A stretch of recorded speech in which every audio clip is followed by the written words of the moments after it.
a 8. kerületbe. A Barkóczi Milánnak és a Mário testvérednek. Legyetek szerencsések.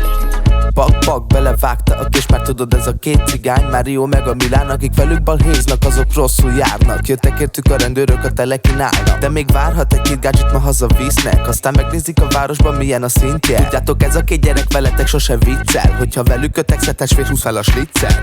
Mert hogyha beindulnak ők ketten, tudod, egyedül ők nem mennek a világ ellen. A stíljuk nagyon gangster, ez neked nagyon necces. Vigyázzatok a fiúkról, hogy mit beszéltek. Mert ahol ők vannak, ott lehet nagy baj van. De akar trébe lenni, mert ők szétbasznak. Csak a gácsik, a pénz, tudod, a csillogás. A lányok előtt mindig csak a villogás. Nekik tudod, mindig menni kell. Tudod, nekik mindig menni kell. Hogy a családnap jó legyen, soha ne legyen hiány, semmibe rajba legyenek ők ketten. Nekik tudod, mindig menni kell. Tudod, nekik mindig menni kell. Hogy a családnap jó legyen, soha ne legyen hiány, semmibe rajba legyenek ők ketten. Mert nekik nagyon jó a vérük, nem gondolkoznak arról, hogy mit csinálnak. Csak beléd vágják a kép, ha elfutok, akkor nektek annyi peace.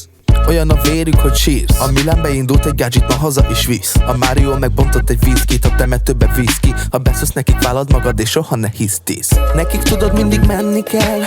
Tudod, nekik mindig menni kell. Hogy a családnak jó legyen, soha ne legyen hiány, semmibe rajba legyenek ők ketten. Nekik tudod, mindig menni kell.